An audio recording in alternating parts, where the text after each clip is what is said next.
Welcome to Sin City. The city of dream, the place where you can be the best of you. Jane says in a sarcastic tone as she walks past the well-lit billboard overhead looking out of place. In the otherwise dark street, the contrast between the billboard and the surrounding is so huge that it almost feels otherworldly for it to be there. It is a giant billboard, after all. It's nothing fancy though, not more than a picture of a man who's smiling as wide as he could, just like a model does in dental commercial. Beside his enormous portrait is just some generic-looking tall buildings. Like I said, nothing fancy. It's ridiculously clean though, compared to the dusty street just beneath it. The mayor seems to have some obsession about cleanliness, at least for his portrait. Jane looks on with disgust as the nearly dustless surface catches her eye. She can only imagine how the people who clean it must feel.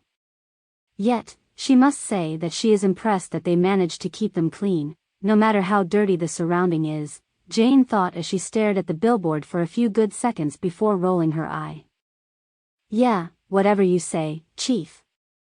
This place sure looks dead enough to me, though, Jane mumbles as she walks past it. She doesn't exaggerate, though, the dim lamp post, pale parchment, and the leaders around. At first glance, the streets sure look deserted. Jane looks around occasionally as she continues to walk through the empty, silent street. It's hard to believe that she was just minutes away from one of the red light districts, which unlike here, is bustling with people. Surely anyone can tell the difference atmosphere between the two. Sometimes, even people who live here feel like they have traveled through times, not to mention dark alleys along the street. The 90s neon light certainly doesn't provide much vision, much less security. As eerie as it seems, Jane certainly doesn't seem to care, though. Instead, she acts like nothing is going on. Unbelievably, she walks nonchalantly while humming some kind of song as she walks on the dark and quiet street, without a care of her safety and surrounding. At one point she even took out a wad of cash from her leather jacket, and you can see the shines in her eye as she begins to count each of it while nodding happily as the papers scrub with her fingers, making a somewhat comforting sound in the silent street with nothing but the sound of her footsteps. Completely ignoring the fact that it's rather dangerous for someone to walk around with that money out in the open, especially in such a notorious district. All the rumor of robbery and rapes doesn't seem to worry her at all. People call it Lower Ridge. It's known as the more dangerous part of the Sin City, known the ever-increasing crime rates. Ah, so it's what it feels like to have a pocket full of cash, seriously. I can get addicted to this feeling, really. Jane exclaims as she continues to walk whilst laughing a little.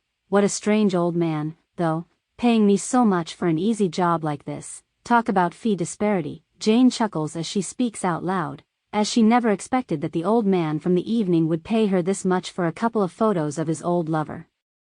Old people sure do have some strange obsession. I guess I should try accepting more jobs from these old-timers. Perhaps they don't have much time to spend their fortune. Jane mumbles while laughing evilly before she continues to count the greenback even more spirited, while licking her finger from time to time, as the cold air around is drying up her fingers, making it rather hard to count the money as paper stuck on her fingertip occasionally. Suddenly she stops right at the entrance at one of the alleys, then her lips curve into a smile as she can feel a pair of eyes watching her intensely like an eagle. Whoever it is standing still inside like a statue in the dark alley watching over he. Not that she is bothered though, and instead she hold out the wad of cash and raise her arm in the air, swinging it a little, as if she is showing it off to whoever watching her from a distance so they can have a better look. And just as she predicted, the person inside makes a move, rushing out of the dark alley. From looking at the shadowy bulky figure, Jane could tell that it's a man, and his hand is holding some metallic object, which glints from time to time as the man swinging it as he runs toward her. Jane, on the other hand, is seemingly unfazed by the fact that a man is charging toward her, probably armed with a knife. In fact, she is standing there all the time, barely moving. Is she too scared to move? One might think so after seeing how she's reacting, yet if you can see her face at the time, you probably will think that this is not the case. Instead of the face of fear, her face looks somewhat excited, her eye looking at the man expectantly as if waiting for him to charge and swing his knife at her, despite the fact she was unarmed and alone. At one point she even smiles and closes her eyes, mumbles some inaudible words as the silence of the street is quickly replaced by sound of heavy footsteps.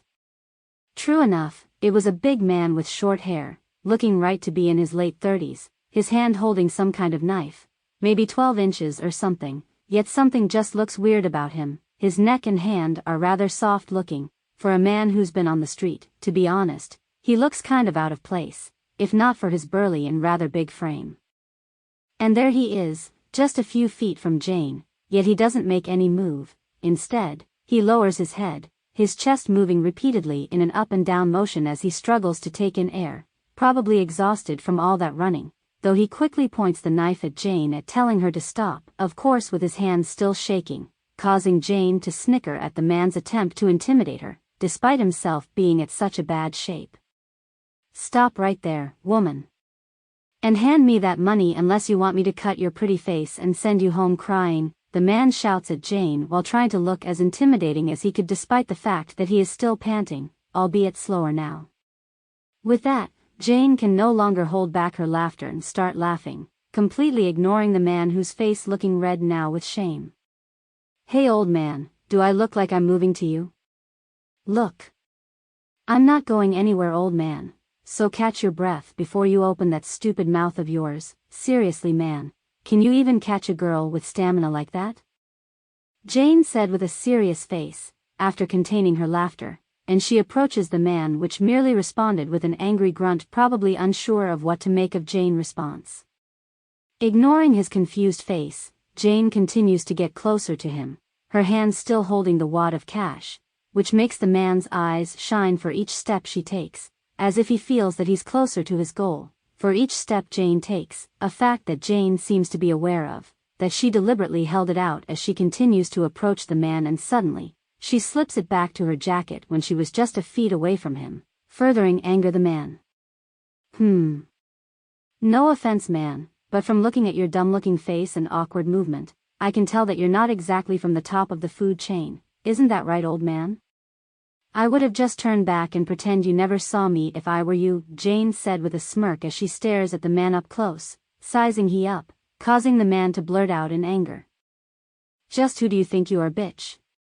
the man says with a reddened face as he points the knife at Jane. "You better do as I say or I will show you what I'm capable of doing." The man continues, this time he actually extends his hand, trying to grab Jane's neck as she is within his reaching distance. Too bad for him, though, as Jane seems all too aware of the man's plan that she grabs his wrist even before he fully extends his hand. His shocked face soon turns to contort with pain as Jane gives his arm a little twist. "Ugh, damn it hurts. Let go of my hand, you crazy bitch." The man screams in pain as he struggles to free his hand from Jane's hold, and when that fails, he then swings his other hand at Jane, which is the hand that's been holding the knife, with Jane respond with an even harder twist, making his whole body twist along, trying to minimize the pain on his left arm. "I wouldn't recommend doing that, old man, unless you need more stimulation," Jane says as she increases the pressure on the grip, while put up her finger pointing at the man's right hand. Surprisingly, the man lowers his gaze in fear, and immediately pulled back his arm, and after which he actually stared back at his own hand, as if in disbelief that he actually did that. "Good, as dense as you are, you sure do learn fast," Jane says as she lets go of the man's arm, while smiling a little, letting him take a few steps back while squirming in pain. Poor guy is so afraid that he seems to avoid looking at Jane. "Listen, old man, it's an important thing you know. To survive in this city, you either learn what you should do and what you shouldn't do or end up dying not knowing the reason at all. It's how it works ever since I came to know this place." Jane continues to talk even as she turns away from the man, with sadness in her voice as she finishes her sentences. "Wait, please, at least give me something, woman. The people I work with will kill me if I actually go back empty-handed, anything at all so I can give them something," the man says in a pleading tone while clasping his hand, which almost makes Jane feel bad for laughing at him earlier, yet she can't help but to be annoyed by his words, evidently so that Jane's eyebrow curls upon hearing the man's word, as if in disbelief. "So, you think I should give you something after all this? And why should I even care? Seriously, men and their stupid brain, you should be glad that I'm in a good mood, or you would be going back home crawling all the way instead. Suck it up, old man." Jane says as she continues further, leaving the man sitting there staring blankly at her back with her walking away further. Shit. I really don't want to die, the man mumbles, fear shown on his face as he stares at his own feet. The sheer despair in his voice actually causes Jane to stop and turn back. Hey, old man.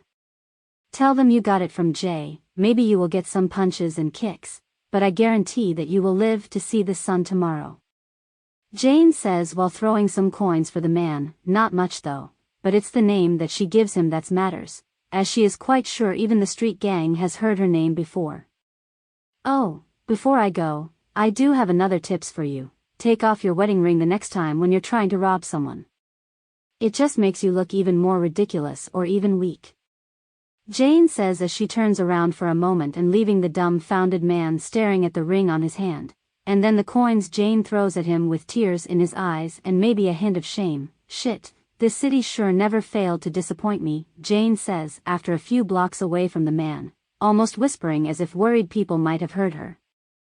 She knows that he's probably just robbing people so he can feed his wife and child, but then, harming others' daughter and wife just to feed yours, is just selfish and disgusting act, but even then, deep down, there's just this feeling that Jane can't seem to shake, as if Jane can feel their desperation. Perhaps it's why Jane decides to tell the man her name. It would be saddening after all as he is killed like that.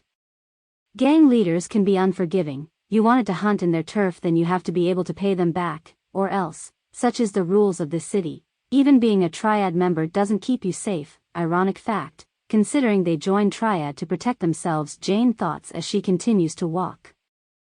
Jane laughs after a few steps away though, berating herself for having such a silly thought. This is Sin City after all, the very place she grew up. It's always known to be a dangerous city, but still, you can't deny that these days, the city been getting worse though. To be fair, this city was never been a good place for people to live, even years before, when Jane was still a kid, lurking around searching for scraps of food and stuff. This city was already a chaotic place, crime and gang rapes are running rampant, though it's not until now that the level of violence has become intolerable.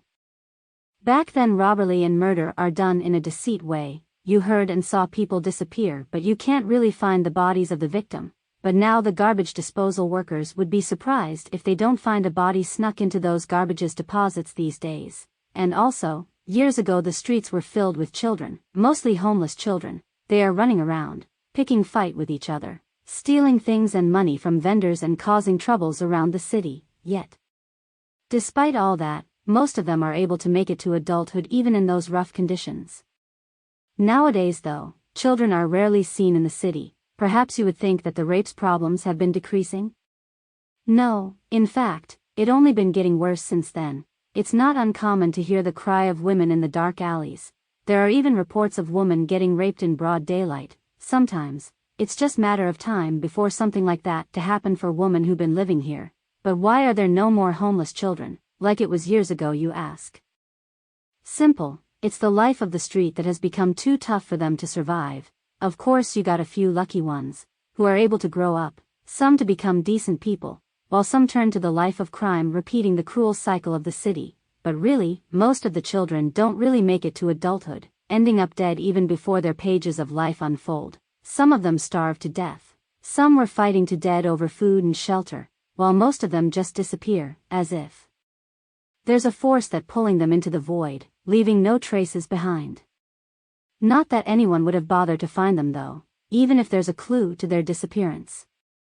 Such is the life of the stray children, worthless, the adults would say. The words of the street say those children falls victim to the trafficking ring though, being promised salvations. These children don't even know the nightmares awaits them. It's probably true, Jane thought. They are indeed brought into salvation, literally though. These poor children probably end up being sold. Worse is that some of them are being killed just like livestock, just so the trafficking rings could harvest their organs. Those are highly sought after. With those big monies to be made, it's easy to see why these traffickers don't even hesitate to butcher those poor children. It sounds even crueler that some of them is actually once homeless children to begin with.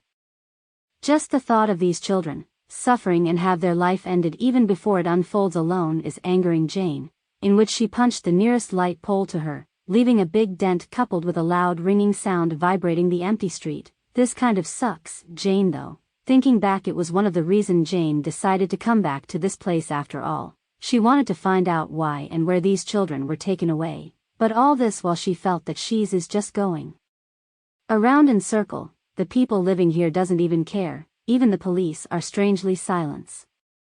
What's frustrating is that she is sure that murders that been carried out at this rate are sure to leave some traces. There must be a reason, Jane thought. There's something bigger behind it. Something is preventing the police to interfere. Even Zhang, a police detective, is as clueless as she is. Jane always have a theory though. Probably one of the conglomerates is behind them. Just the thought of it makes Jane blood boil, as she lash out another punch. Harder this time, making the already bend pole looking like it is about to topple. One of these days, I will definitely get to the bottom of it, Jane thought as she continues to walk. Once again silence fills the air as the only sound is the occasional tapping from Jane's boot against the concrete as she drags her feet from time to time, probably still thinking about her earlier encounter with the man. Suddenly, a scream breaks the silence of the air, a high-pitched scream. Jane's body tenses as her senses are quickly returning. Her first reaction is to move herself to the closest building and hide, lowering her body. Jane tries to heighten her senses, trying to find out where his sound is coming from. She is so focused that she stops in that position for a few seconds before she heard another voice coming from the corner across the street. It was a woman voice, despite sounding muffled. Ah! It's coming from there. Jane notes to herself as she now narrows her eyes to focus on the dark corner not far away from her while she runs slowly towards it. Her heart races as she sees what she had feared has happened.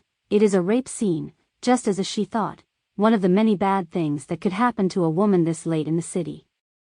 From like 10 meters away, Jane witnesses what's happening. Lying in the concrete floor is a woman with a black dress, which has been torn apart as she trashes around vigorously struggling against the man that's pinning on her, who's been forcing himself upon her, casually tearing her dress away as he carried the inhumane act, ignoring the woman's helpless struggles. He is a big man, after all. Jane estimate he is at least 250 pounds, muscles and all. She bet he could knock out the relatively small woman with even a slap. Nevertheless, the woman continues to push him off as best as she could. Jane's heart swells with anger and admiration as she is shocked by both the man's action and also the woman's resilience.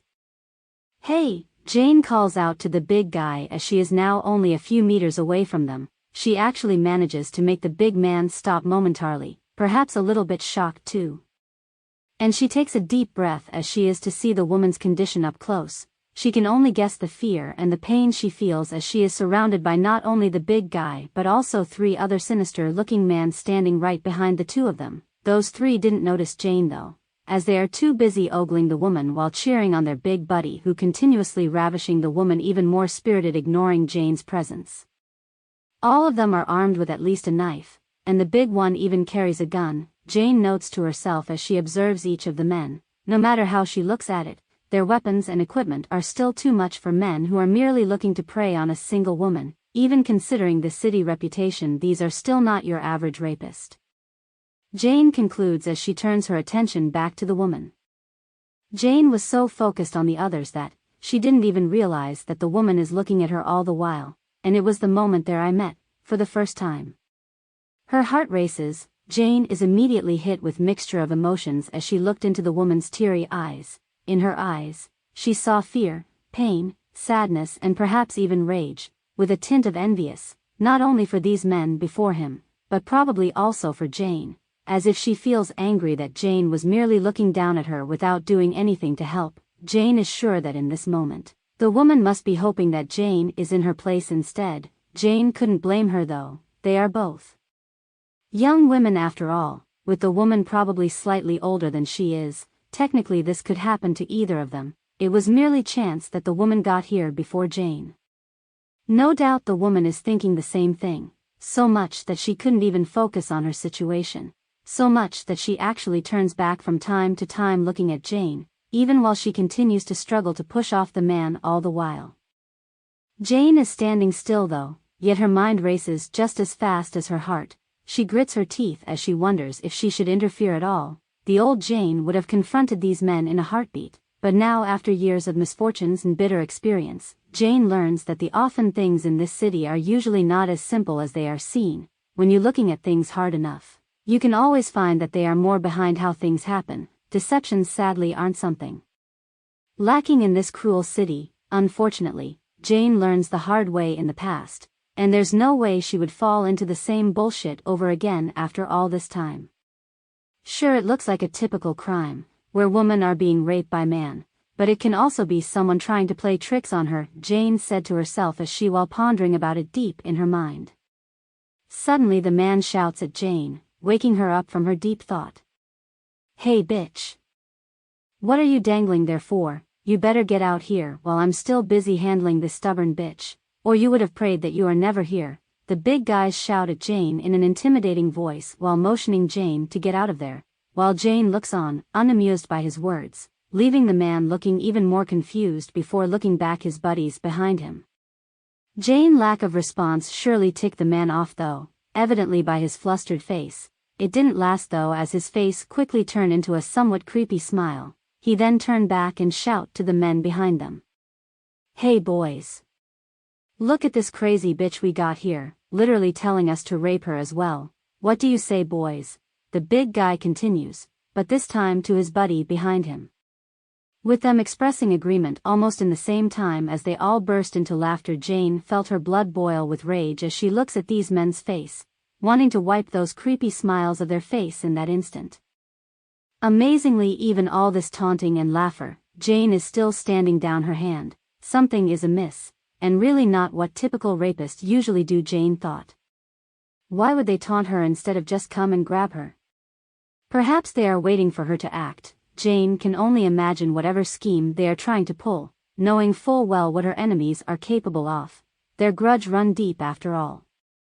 Seriously, dude, whoever your boss is, tell them that I don't have time for their little games. If they really wanted to do it, then try to do it in a more creative way, Jane said in an equally intimidating voice as she turns around, leaving these men dumbfounded. Surprisingly though, they seem brush off what Jane has said just as fast and return their attention to the poor woman, who is now screaming for Jane to stop. Her voice cracks as the woman probably didn't expect Jane's reaction, who is not even turning around despite the woman screaming at the top of her lung. Just keep going forward, Jane. It's just a scam. Jane closes her eyes and reminds herself as she fastens her pace. Truth to be told, she is still unsure if she is doing the right thing, but there's one thing she is sure though, is the fact that if it's not a scheme, then the woman will not make it until tomorrow. For this city it's just another person in another body bag though. For Jane though, it's as if she had killed the woman herself. Still, you can't never be too careful in this city, Jane. Recall the various dangerous situations she was in just for trying to help people.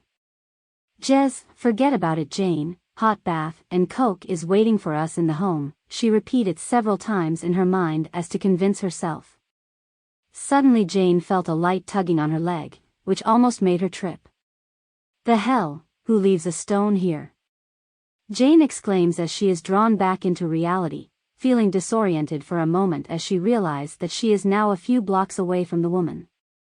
Just then, Jane felt the tugging once more, but this time it feels wet. Jane looks down this time, and what she sees next almost makes even a strong-willed woman like her scream out in shock. Turn out it is a little girl, probably no more than 5, trying desperately to hold Jane's leg with her little fingers, which has been stained and red with blood. It's impressive that she's doing it even as she can barely lift her head off the ground.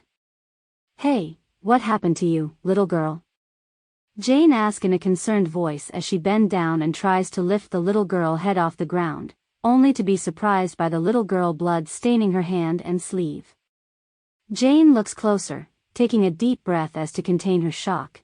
She feels her heart wrenched in pain as she saw what happened to the girl's face. It was a large gash, messy and bloodied wound. Someone must have dragged the poor kid face across some hard surface. Oh gods, who could have done this to a little girl like she is? Jane thought as her heart mixed with both anger and sadness, imagining the pain this little girl must have felt all this while. Tears form in the corner of her eyes as she looked into the little girl's lifeless eye. Her little body is tense, probably because of the adrenaline flowing through her body. Jane is only worried that the shock and the pain the little kid would feel as adrenaline dissipates, She needs immediate medical attention. Jane continues as she quickly taking out her phone, trying to type in the number of the hospital with the shaky fingers. Jane knows exactly what it feels like to be in such a pain. She had led a quite dangerous life after all. Dangers and injuries are something that's never missing throughout her life.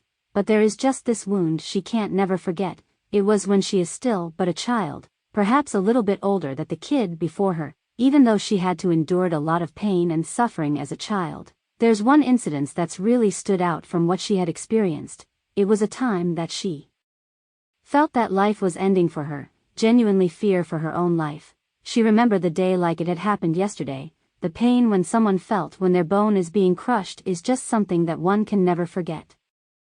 It's also when Jane's life was turned upside down for the first time, losing everything she once cared about, even though she wondered if it's the physical she had felt or the emotional pain of losing everyone she cared about that deeply implanted the memories deep within her mind. One thing she knows for sure is that she doesn't want this little girl to experience that. Jane reminds herself as she continues to call the hospital, which seemed to be not picking up her call. Shit.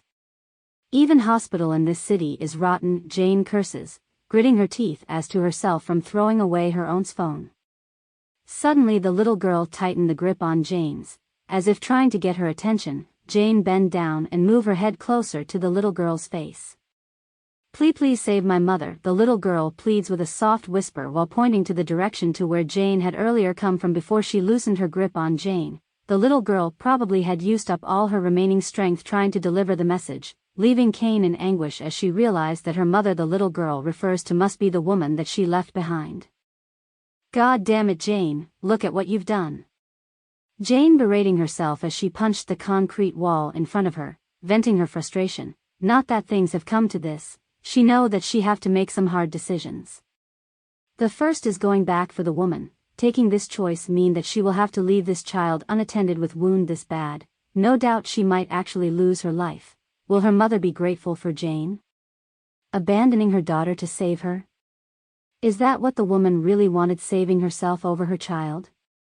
And there's always a possibility that her mother might have already been killed by those men, making it a worst possible outcome. On the other hand, she can surely save this child if she takes her somewhere to get treated now. But then, Jane imagines the little girl won't be really happy that she lived knowing her survival inadvertently caused her mother's death.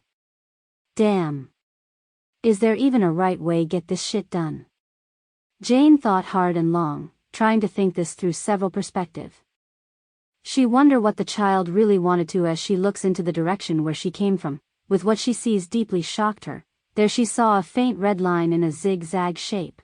Her heart sank as she realizes the little girl must have dragged her wounded way all the way here, and she's certainly not trying to run. The lines look like the little girl had tried to call for help from all the directions, a silly yet admirably act. In that moment Jane was sure what needs to be done. The voice in her heart speaks firmly.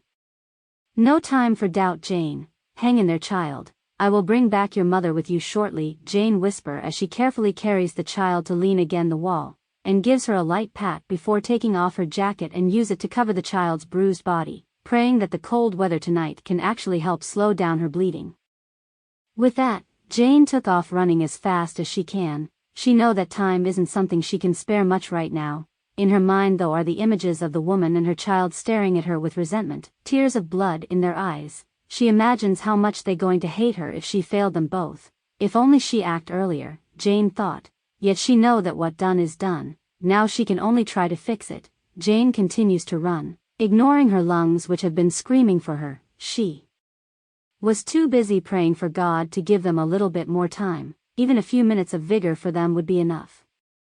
Jane prayed, suddenly, and then Jane feel a warm and a sense of reassuring feeling in her heart. As she heard voice of people struggling in the distance, a woman's voice. She's alive, Jane thought, as she now runs even faster with a renewed vigor. Finally she's close, Jane urged her legs to move faster. "Stop squirming around, you stupid bitch. The others are still waiting for their turn, you wench." The big guy shout as slapped the woman right across her face, causing her head to bang hard on the ground, drawing more blood from the woman's face which already riddled with wounds. The big guy shows no concern of it though, much less his friends. who only been egging on him while watching the whole thing excitedly, cheering happily, as if enjoying the sick scene, yet the woman shows no sign of giving up. In fact, she shakes off the pain and quickly pushes off the man with all her strength. She knows that her fate will be sealed the moment she give up, gritting her teeth as she tries to ignore the blisters and blood which becoming more painful as she strain herself. Finally Jane reached them, and she wastes no time and as she call out the man immediately. "Hey you big fart. You're not someone who can takes a hint eh? Sometimes a no is a no. Big loaf, now you better get off her before I make you do." Jane shout as she finally reaches them, standing right in front of them. Jane folds her arm while trying to look as calm as she can. In reality she was already brimming with anger. The looks and wounds on the woman tells Jane that the beating she suffered, part of her is impressed by the woman's will, frail yet hard to break. So they say about a woman's heart, Jane thought as she scanned the woman from down to top, before turning her attention to the man, who is no longer pinning her as he is now looking at Jane. A tint of confusion and shock are in his face as Jane's sudden appearance surprises him. "Who the hell are you bitch?" the man says as he looks up, confusion on his face while he narrows his eyes on her, trying to figure out who she is, before he finally smiles and exclaims, "Aw, you surprised me, chick. You are the woman from before, look at you. Half naked right now, looks like you really want to be raped as well eh? Fine. I will gladly do that for you, crazy bitch." the man says while giggling excitedly, as his face turned into a creepy smile while he stared at Jane's body which looks a lot of different. No, she had taken off her jacket, it's not a bombshell body though, while Jane do have just the right amount of fat in the right places. What distracting is her arms, which are riddled with scars, along with veins protruding through her toned arm, and the man is there, staring at her for quite a moment, before swallowing his saliva and turned to his friends behind and said, "Look alive boys. We got a crazy chick who's asking us to savor her as well, one of you go and grab her," he said while motioning to the trio, who sighed in shock, with one of them pointing behind the big man. "Hey! Don't just stand there, it will be my turn after I." The man's word is cut off mid-sentence as he turns back to face Jane. His creepy smirk soon turns into shock as he realizes that he was about to be kicked by Jane. No time for him to react though, as gush of wind followed by pain is probably the last thing he felt. No doubt it's an immense pain, as the spinning kick Jane gives him is so strong that it actually thrown the man off the poor woman he'd been pinning on. Jane wasn't kidding when she said she is going to kick him off her. It seems, what result is the big man slamming into hard concrete wall head first, making a loud cracking sound as fresh blood flows out from the top of his head. Apparently, it isn't enough for Jane, as she immediately grabbed the helpless man by the head, ignoring the blood staining her pants as she then dragged the big man's face across the rough surface, making the poor man screaming in pain as blood flowing out fast from the countless wounds on his face. And when Jane is finally satisfied, she held the man and kneeled him hard on his face, before dropping his lifeless body like a log, leaving all of them in shock, especially the woman, who is now shaking uncontrollably in fear, avoiding looking at Jane in the eye. Perhaps she now feared Jane more than these men before her. It's hard to blame her though, after seeing Jane in action, her bloodied cloth and hands full of blood. Even Jane herself is shocked by what she did, by how cruel she acted, and she's certainly not restraining herself tonight. She wonders why. Perhaps it's the images of the little girl. Somehow seeing the little girl wounds and suffering is making Jane remember her childhood, of the memories she always wanted to forget, the day when her life turned upside down. "Hurry! Get up and find your child." Jane's commanding voice brings her some senses into the woman. A look of shock and sadness surface on her face as she remembered how badly they had beat up her child. Guilt fills her heart as she knows that she brought this upon her child. She's not going to last through this night without proper care. Hurry and find her. I'm going to take care of these bastards real quick, Jane continues as she stepped over the big guy's limp body, and turned to face the still shaken trio. Meanwhile the woman finally manages to pushes herself off the ground after some struggle, visibly in pain as she pushes herself up fully, and yet she's shown no sign slowing down. Quickly she limped to the direction Jane come from, hoping that she can make in at time. knowing her daughter needed for her, seemingly taking all the pain she had before. "Good luck, miss, please stay alive," she says, while turning back to face Jane and the trio for a moment, just before her shadow disappeared from the dark they were in. Now there's only Jane and the trio facing each other. Silence once again fills the street, as the sound of woman's footstep. The trio seems to be different now too. They seem to have regained their will, as they have now drawn out their knife, taking a menacing stance, as one of them swinging the knife in the air, probably trying to intimidate Jane, who merely responds with smile. "Thanks, but I won't be needing luck against these jokers. Now, which of you are going to take me before?" "It was you, isn't it?" Jane continues her sentences while pointing her finger to one of the trios, who responded with a dumb and shocked expression. "What, me? Did I?" the man blurts out while looking at his companion, confusion in his face as if expecting answer from them. "Oh, look at you. A grown man acting like a clueless child. You're denser than I had thought, it seems. I was just pulling your leg, dude, not that I care who the one who said it anyway." Jane chuckles as she said it, her hand in taunting motion. "Why are you doing this to me, you stupid bitch? I will cut off your cocky tongue," the man said as he charges, swinging his knife toward Jane, blinded with rages as he moves like an angry bull. "Humph, I see that someone is losing it. Careful not to trip yourself, dude," Jane says calmly, her hands still in her pockets even as the man close and fast. She waits only until the man swung his knife, in a stabbing motion. Only then she moves, expertly dodge the attack with a side step, before striking the man's forearm with a well-placed strike. What follows is sound of broken bone and the man screaming in agony. It didn't last though, as Jane finished the man with a knee in the rib, knocking the man unconscious as he dropped down beside Jane, mixture of white foam and blood flowing out from his mouth, while Jane simply watches, emotions missing from her face. She then turns to face the remaining two, with one of them visibly shaking in fear, while the larger between the two seem to be undeterred. Scars on his neck shows that this man has seen his fair share of danger. No wonder he remained calm even after seeing how Jane defeat his companion easily. Gripping his knife tightly, the man watches Jane's movement like a hawk watching its prey, and when Jane seemed to have tripped, the man wastes no moment and charges at her, swinging his knife at aiming to slit Jane's throat, going for the kill as he wears a smile on his face, though it's only for a moment. In an instant his smile turns into a shock, which then transitions into a look of fear, as he feels his knife merely brushes against the air. Turn out, Jane didn't trip. In fact, she knows that he man would swing the knife at her, and she was just building a momentum by bending her knees while she channeled her weight into her fist, swinging at the man as she straightened herself back up. While the man can only look in horror, helplessly trying to dodge. It's too late though, as Jane is already swinging her fist, delivering a clean uppercut on the man's jaw, shutting it with a terrible cracking sound. It's strong enough to launch the somewhat large man in the air for a few seconds, allowing Jane time to finish him off with an axe kick on the head, slamming his limb body so hard on the ground that Jane almost feels sorry for him, before sound of metal quickly caught Jane's attention. Jane turned her eye into the source of the sound, surprised that it was the last of the trio. Turn out it was him throwing his knife on the ground before taking off running, knowing he probably won't have any chance after seeing the fates of his two companions.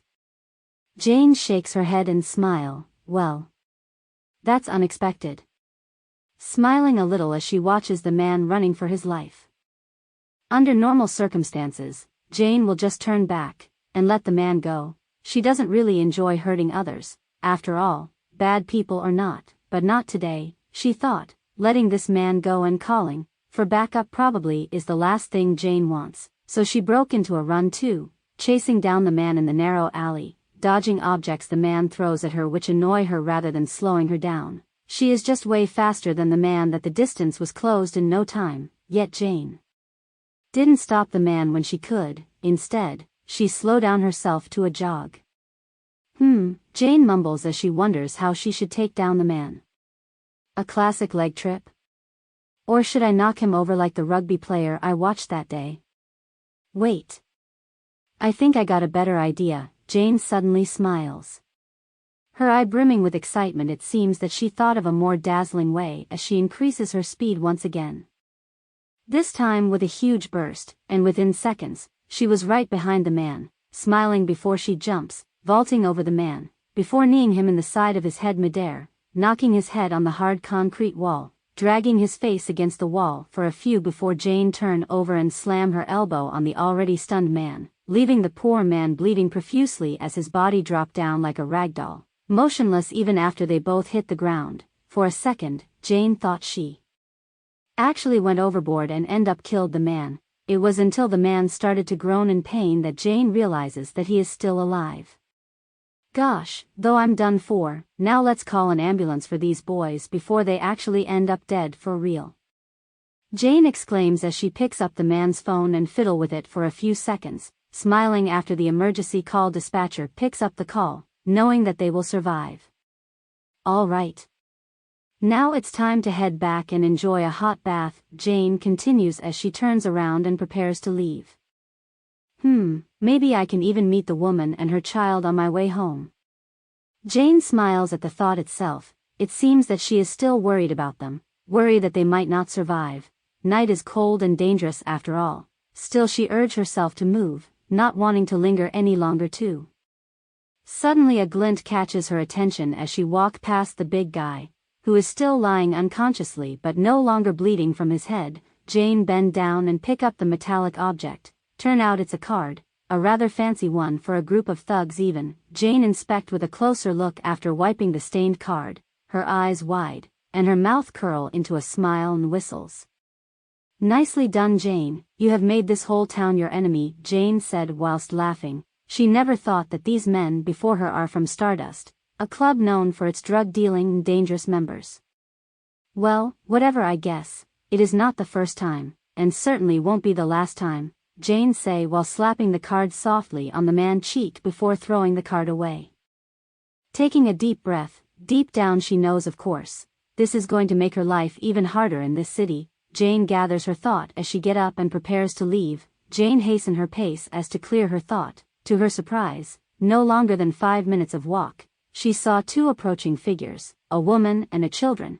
It must be them both, Jane thought. She breathed a relief as she is glad that wounded as they are still breathing and walking at least. All of this are going to be worth it, Jane thought. It's worth enough to see them alive. Even Jane herself may have to face dire consequences. Hey! You both are still here? I thought the two of you already left. You really should though, the night is still young, so it's not really wise to linger, Jane says with a smile as not to make them panic yet with a serious tone. Now that Jane knows that it was Stardust's party that she crashed, things are going to get a lot of more dangerous, though she still doesn't know what exactly is their problem with Stardust. Hopefully it's just some underling going rogue and nothing serious behind them.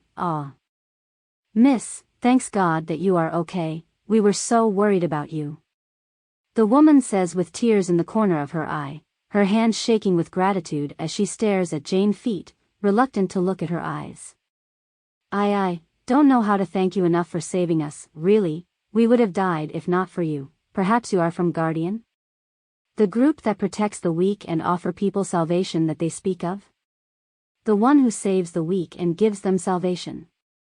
The woman continues, but now she no longer shivers. Perhaps her fear toward Jane dissipates after seeing Jane up close. Despite her shirt stained in blood, Jane too is a woman like her after all, even younger than she is. Yet the woman can't really understand though. How is this woman before her, not much bigger than herself, can throws the man around? Yet after some moment looking at the scars on Jane's body, it's not that hard to imagine what Jane must have been through.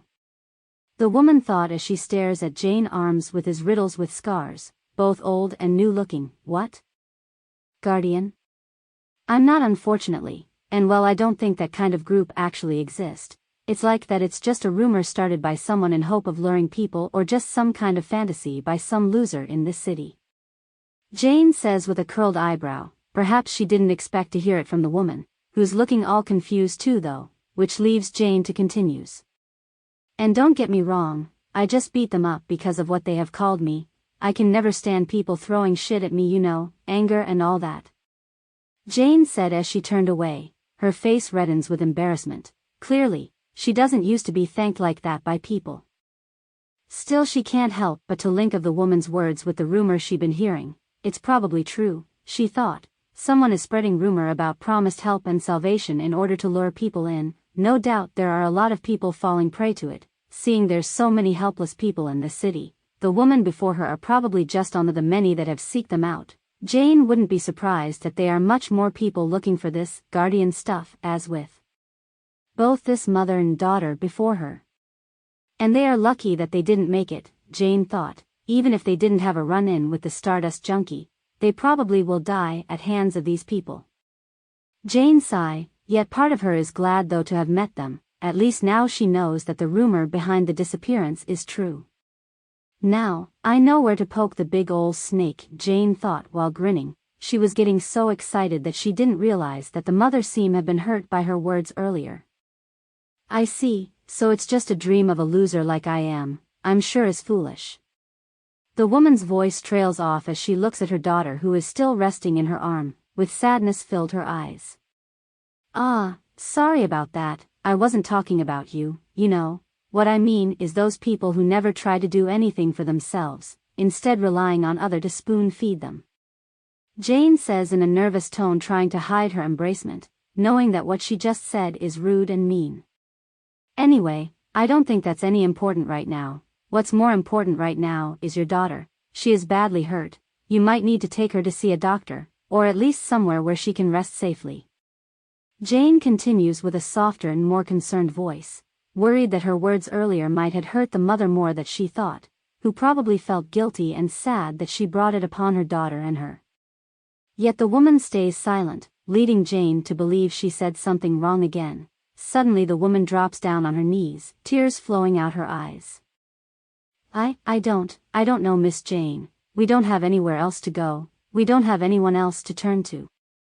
The woman says in a sad tone, while looking at Jane in a pleading eye, as if asking for Jane help, which leaves Jane somewhat uncomfortable as she hasn't thought of this. What do you mean? Couldn't you just go back from where you come from?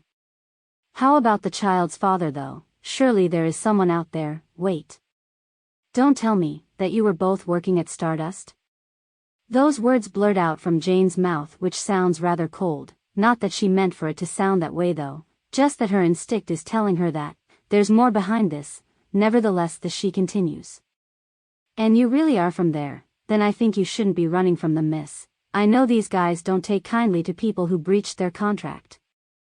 Jane finished with a slightly puzzled and concerned face, though there is also a tint of anger in her face. Clearly, she would be damned if she actually helped a prostitute to escape from Stardust. Their boss won't take it kindly, as it concerns their reputation, of how it might affect how rival gang sees Stardust. God knows what misfortune will come upon them.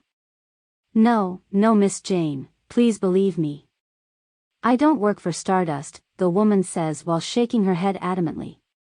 Before she continues to explain to Jane in details, turn out she had a husband before. Too bad though, like most women of her fate, she was married to a loser, drunkard who never hesitates to raise a hand to both her and her child. He doesn't even care about their lives. In fact, her husband is the one who had sold them to the people from Stardust, probably for a few pack of meth, telling those men that they can do whatever they wanted with the women. Surely his husband won't be too happy that they had escaped, not to mention now the buyer are badly injured. She was sure that her husband would murder them both if they are to go back now. The woman finishes her story as she pleads with Jane to help them, yet Jane remains silent. Either she is not moved by the woman's tragic story or she is just too deep in thought to have respond. Instead she merely stared back at the woman with an emotionless face. It's a lot to take in after all. Jane never thought of this possibilities when she decided to help them, but still she can't help but to doubt the woman's story, for she had learnt the hard way in the past. Deceit and lies are common in this city, especially for a woman, whose life may have to depend on their skill to convince and lying to people. Damn, it's so vexing, Jane thought as she grit her teeth. As to weigh how much truth in the woman's word, surely cooking this kind of story for a prostitute would be a child play. And now that Jane has the chance to look at the woman in more details, she does find the woman's appearance doesn't really add up to her story. Not only her finger is missing a ring, her attire and bright-colored nails certainly are not of a married woman. As much as Jane wanted to believe her, It's just too obvious that the woman is lying to her. The only things that match the woman description is probably the scars in her body. Those stripe-like lines which looks like she is being hurt regularly using a belt or something. Then again, it's probably common for a prostitute to be hurt like that. Men who frequent those places are one of the cruelest in the city after all, Jane conclude in her mind, and she finally speak. I'm sorry, Mallory, I'm afraid that there's nothing I can do about it. You see, I myself is struggling just to keep the water running in my own house. Jane says, before pausing a little, probably still in doubt. Still she then continues, I hope that you understand my situation. Good luck, miss. I hope that Taiyu can find someone who can actually help. Jane said as she walked away from them, into the direction she was heading before while avoiding their gaze. She is afraid that her heart might waver if she met their eyes. Oh, you can keep the jacket though, it's all but I can offer. Jane said, without turning around, yet in the corner of her eyes, she can see that both of them are kneeling in the ground, embracing each other, as if their heart is filled with so much despair that they can't even keep their legs straight. Mom? Are we going to be okay? I don't want to go back that place, please. The little girl, who is no longer closing her eyes, said softly in an innocent tone, while the woman merely hugs the child's tighter. No doubt that very question is also on the woman's mind. No being to answer is making her feel even worse inside. Still, after some moment of silence, the woman finally says, Yeah, don't worry, my child, Big Sis is going to get help for us here. The woman says in a assuring tone despite with tear flowed through her eyes. To be honest, she doesn't even know why she said that. Despite knowing Jane is leaving them to fend for themselves, Jane manages to catch their conversation though, before they are no longer audible, and it seems that the words has great effect to her, even as Jane was already quite far away. She still can't keep it off her mind. She even tripped a few times as she walks. The images of them played like a movie in her head. She even looked back from time to time, secretly hoping that the woman might chase her. Maybe then she will help them, just a little more push maybe. That's what Jane thought as she looked into the dark and empty street behind her. She know that the chance that they might actually survive is slim now. It would be very bad for them if there is no one to help.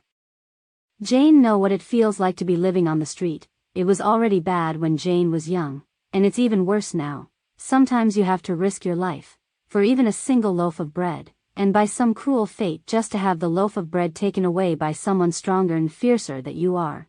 It's what they call a dog-eat-dog world out there. Those who are weak won't survive, not to mention that she have an injured child to care for. That's almost a death sentence for them. Somehow, it's like Jane saved them from a certain death just to push to into a slower and more painful one. That thought plagues Jane's mind as she continues to walk, much slower than she intended to though, as if her body is being dragged back by some unseen force, one that comes from her ever-confusing heart, and it's been like that for a while now. Ever since she was betrayed by her friend, Jane always have a hard time to believe in herself and others. She would constantly question what people told her, as if the shadow of her past wouldn't let her go even after what she have to endured. Deep down, she is just afraid that she might make mistakes again, afraid to hurt people around her, afraid of angering mother. But the thing that she feared the most is actually the laughter and looks on the face of people who betrayed and tricked her. It's a look that Jane can never seem to forget, even after all these years. Jane admit, she still resent the people who did that. It changed her life, and how she sees the world they live in. It's a selfish reason, Jane knows of course. She was once nothing but a little girl living on the street too. If not for her mother, who adopted her in the past, Jane is sure that she wouldn't able to learn about writing, much less becoming a journalist. Such is fate. Jane thought, for all her life, she always have this thought on her mind, that the world and people life revolve and changes with even the smallest decision. The outcomes of all these small decisions eventually piles up, leads to what we call fate, butterfly effect. The word ring and repeat itself several times inside her mind. She thought, what if meeting the woman and her child is another fate in the works? Jane thought as she is now standing still by the corner of the street. What if the meeting was for me to change their fate? All this talk about making difference, and now the chance is here, yet I'm wavering. God damn, Jane, make up your damn mind already. Jane berates herself for being such a coward, She wonders what her mom would say if she saw her now. She told her mother that reason she's returning to Sin City is to make a change after all. Jane continues to mumbles inaudibly while continues to walk, nearly tripping herself as a result. Suddenly a strong headlight from a car shone at her face, nearly blinding her if she didn't quickly sidestep inside the pavement, and the car swooshed by with great speed. Clearly the driver doesn't have a care for others safely as it swirled fast on the corner, blaring loud horns even. "Watch it, man. It's dangerous to do that," Jane shouted at the driver after regaining her balance. Yet the men inside simply laugh it off. One of them even whistles, just to show that they don't even care about what happened to her. The driver did slow down for an instant though, barely a second. Still, it was enough for their eyes to meet. Jane was taken aback by shock. It was the first time she saw his face, but from people's description of him, Jane realized that it's Aiden himself who drives the car, the infamous boss of Stardust, whose ruthlessness and cruel act spread far and wide through the city. Clearly Jane didn't expect to see him here, not this soon after what she'd done to his man, yet she didn't show any fear. Instead she stared him down, as if daring him to stop, which he don't, although he did frown for a moment. He didn't expect that anyone dares to stare him down, much less a lone woman such as what Jane is doing now. He quickly looks away though, and instead punched more speed onto his car, seemingly not too keen on joining Jane's staring contest. TCH. What a prick. Does he think he owned this city? They are the reason the city come into this state, Jane thought as she lashed out in anger with the metal rubbish bin being the victim. Poor thing's lid bended so much that it actually dropped into the bin. Wait. Jane thought, apparently, they are going somewhere in a hurry. Are they going to the direction of the mother and child? Jane curses as she has now regained her composure, with her face turned pale as she realized that they are in danger. Without much thought Jane broke into a run, back toward where she had left them. She has to be fast. She knows that it would haunt her forever if both of them are killed because of her. After all, it was Jane that beat up those men. She should bear the consequence, not the harmless mother and her child. She prays as she continues to run, not stopping even as her chest starts to hurt. Finally, she slows to a jog after she sees two shadowy figures sitting leaning against the wall. The dark alley might have concealed them from Aiden and his gang when to swoop past. It's a good thing that they are speeding. "Thank goodness you two are still here," Jane exclaimed in relief as her face turns into a smile, before leaning on the building herself, resting herself as she tries to catch her breath. She had run so fast that half her shirt are wet now. "Are you all right, Miss Jane? You look really exhausted," the woman says with a concerned face, while trying to force a smile while she reaches out her hand for Jane, trying to support her, despite the confused situation she is because of Jane's sudden return, though Jane quickly brushes her off. "I'm fine, now is not the time. Hurry, get your child up, we have to get away from here now," Jane said as she takes another deep breath before she pushes herself off the wall, leaving the woman looking all anxious now. "What is it, Miss Jane? Did something happen?" The woman throws away more question, looking even more confused now. Hard to blame her though with tension around. It's easy for someone to get worried. "Listen ma'am, I don't have the time to explain. Long story short, I just saw Stardust's boss and his men heading to where I first found you. It won't be long until they find out what happened," Jane explained in a serious tone. The woman needed this info after all. She has to know what is actually going on, though it leaves the woman all looking pale. "Now, the question is, where should we go?" Jane continues, ignoring the woman who has been shaking in fear the moment she heard the name Aiden. One can only imagine the horror this man has brought to her before. Please Miss Jane, please just keep my daughter safe from me. I will go and buy you two as much as time I could even if it cost my life," the woman pleads in a shaking voice, before turning away from Jane to look at her daughter. Tears flow like water in both her eyes. No doubt she probably thinks to herself that it's the last time she will be seeing her child, before looking back at Jane expectantly, probably hoping that Jane would say yes to her request. It's the resolve that needed for her to have the courage to head back, for her death probably. Jane merely chuckles, leaving the woman looking more confused, probably in shock. "TCH, relax will you ma'am, I didn't run all the way here just to see you die, and got myself into a whole life of babysitting. Now be quiet for a moment, will you, Jane says, before she continues to mumbles while scanning the surrounding. That might just works, her eyes shines as she look into one of the alley. Only God know what plan she might have on her mind. Snapping her finger, Jane motioned for the woman to get her child up. Come on, get kid up, we are going into one of these alley. In this abominable city, these maze light alley is the only thing I hate the least, Jane said with pride on her voice, as if she thought of some genius plan, largely ignoring the woman who protest. Wait miss, don't you think that it's too easy for them to find us in there? And we won't be able to escape if they do find us, the woman say is a protesting tone. Just to be find herself ignored by Jane, who merely torn off a piece of fabric off her bloodied shirt, laying them on the entrance of the alley ahead of her, and continues to walk inside, forcing the woman to even runs a little to catch up, with her child held close on her chest. Suddenly Jane stopped and smiles. Hee, find us you said? I do hope they notice the bloody cloth on the entrance, and trust me, will you? I got a plan, and just so you know, even if they do find us, they would have wished that they don't, you get what I mean? Jane says while gesturing them to follow her as she's heading deeper into the alley. The woman, while reluctant, still decides to follow Jane, covering her little child, nose as her face contort in a weird shape, probably because of the smell as there are inside the alley now. One can only imagine, the smell that resulted from mixtures of feces and urine mixed together with the foul smell of spoiled leftover food. Jane looked back while grinning, perhaps finding their reaction to the smell amusing. It's not something anyone can stand brush off after all. Weird enough, the foul smell and damp air actually brings back memory for Jane, to when she is still living on the street, just like the homeless living in this alley. Suddenly Jane gestured them so stop right at the split path while she continues on to the right fork, stopping at just the distance. She crouches and begin to squeeze a few drops of blood from her shirt in which she smeared across the blood around the damp floor with her shoes, dragging it as to create a trail-like line. After and when she finally satisfied she looks at the woman and exclaim.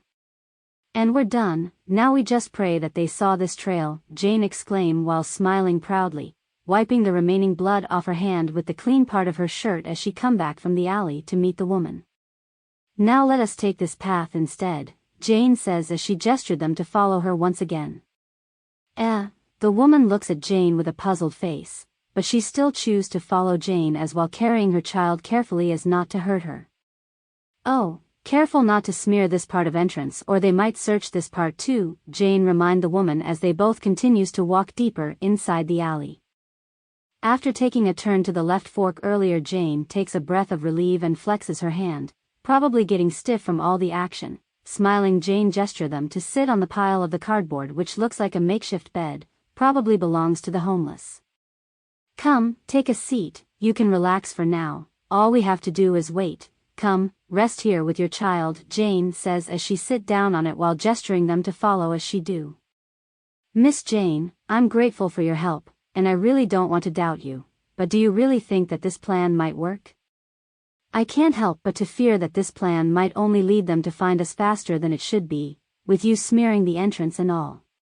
The woman says in a soft voice, as angering Jane would be the last thing she wants as she is their only hope, while looking at Jane expectantly, waiting for her answer. Your concern is well deserved really, it's a gamble I took with the plan. I can only hope that they are not smart enough to see to my trick. There is always a chance that they might search this part too, but it's always better to give them a hint, rather than let them wander aimlessly. Sooner and later they will scour the entire city, and we will be found after all that. I think it's the best option we have currently, Jane says after a short pause, with a assuring voice. Yet the woman seems to be not convinced by her, causing Jane to sigh and finally says. Look at her. Jane pointed at the woman's child who seemed to have fallen asleep, probably tired of all this long night. Do you really think she can run fast in this state? She's badly hurt and needed treatments. I doubt we can go very far with her in that state.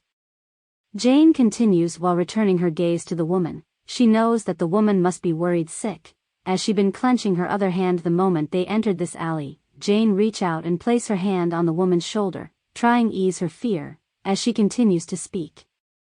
Rest assured, like I said before, even if they found us, they would wish that they didn't, Jane says in a wink while flexing her arms showing her muscles, as if to show the woman that she is strong, causing the woman to smile.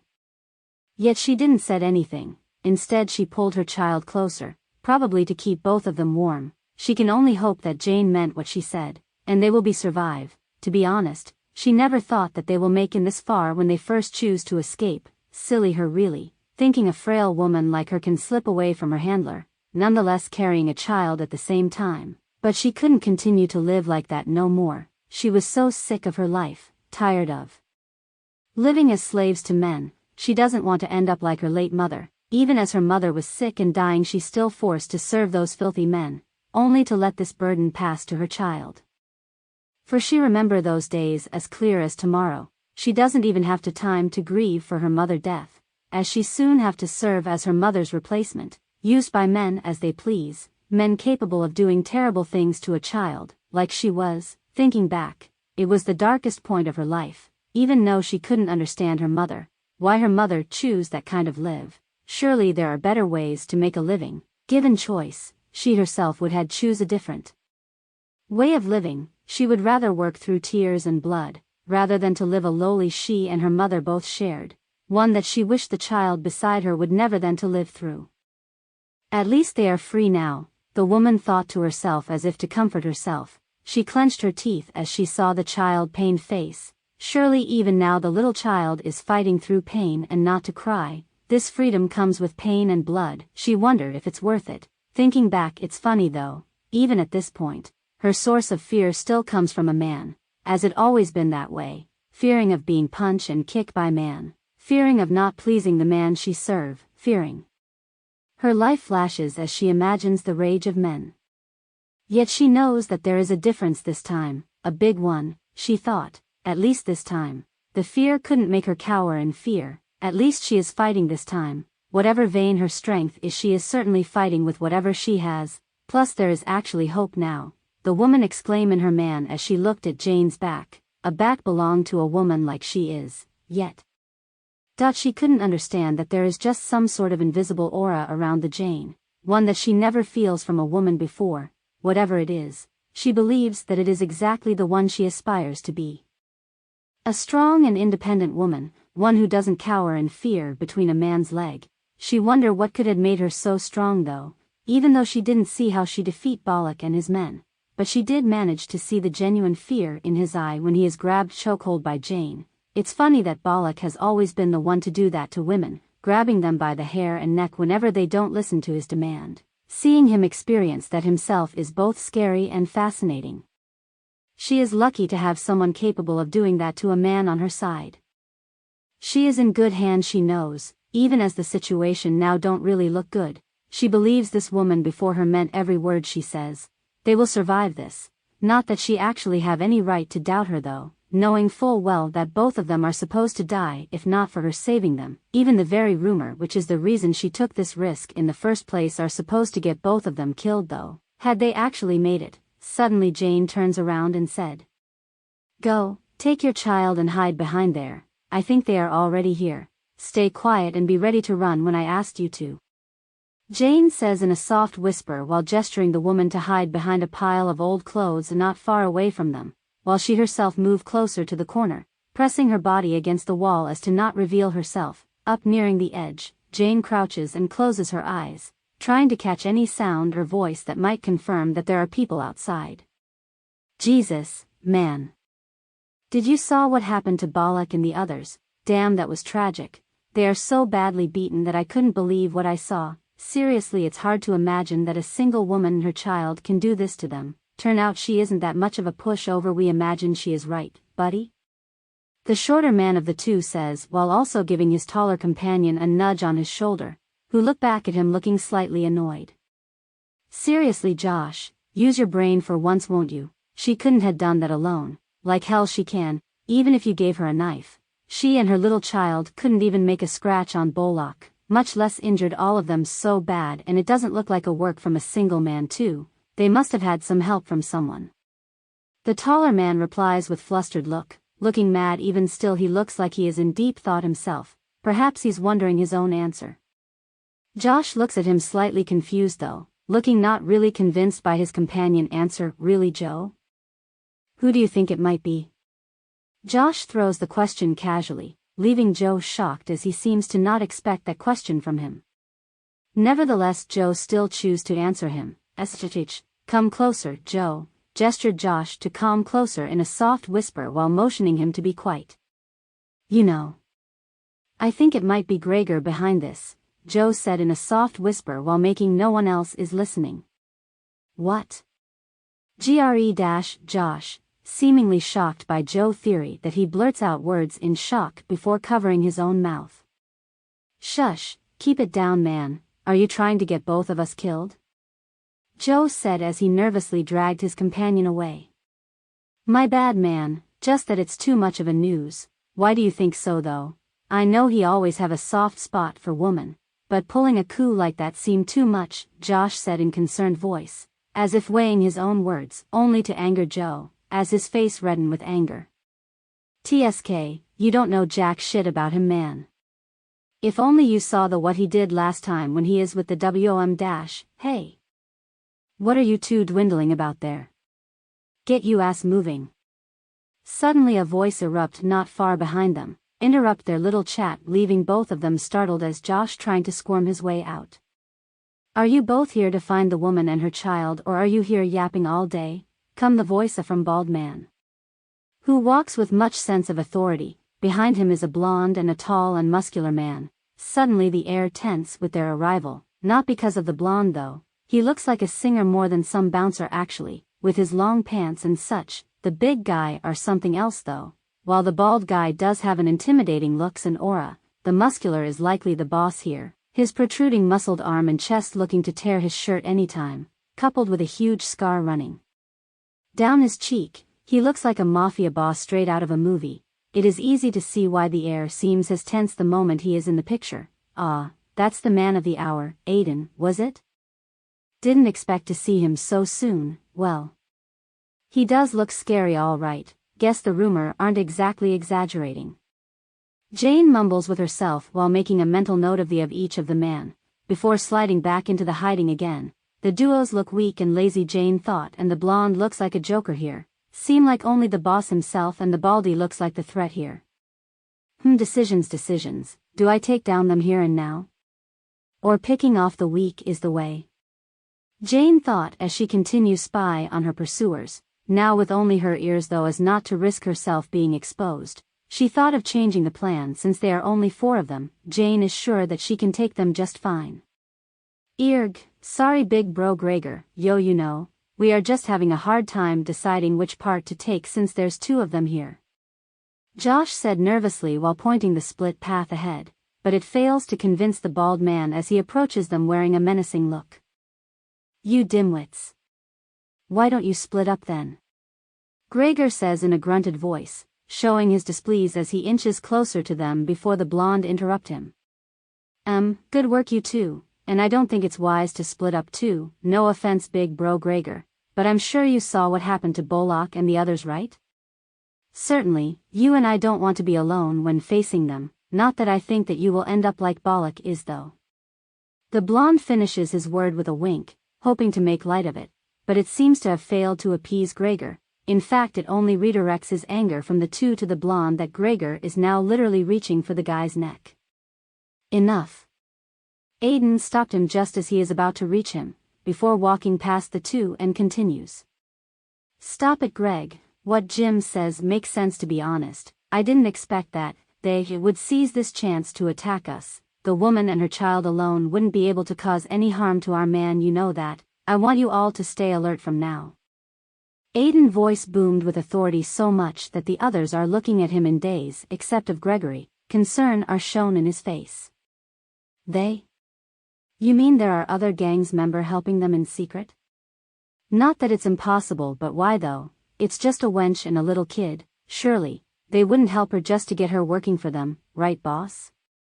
Gregory finally said after a while. He knew it would make him look stupid, but there's just so much he doesn't understand about his boss's words. Aiden chuckles and said, Jez, color me surprised, Greg. Here I thought you and me are the only one who knows what is going on. turns out you are as clueless as these boys, eh? Aiden said with a smile as he walks closer to Gregory, despite sounding a bit disappointed while Gregory only lowers his head in silence, probably out of shame too. Yet Aiden continues. Well, you seem to have forgotten about our new candies, Greg, one that you are so proud that are causing that much fuss that the whole market in a mess now, do you? The old fox I know wouldn't let it slide like that, and look what we got hit. It seems the old bastard decided to get the jump on us the moment they saw the chance. Aiden continues with a sly smile as he turns to face Gregory, who is now blushing, probably embarrassed that he misses the important clue. Damn! What a fool I am, boss. How could I forget our bad boy have been wreaking havoc in the market? It seems what I heard is true. The other day when the boy says the folk from Foxy's are chasing him out in the street, and I was a fool not to believe him. Not that I imagine the old fox have the nerve to stand against us. Gregory exclaimed while lowering his head, as if he is disappointed with himself for not knowing the answer, before he snaps back and asks his boss another question.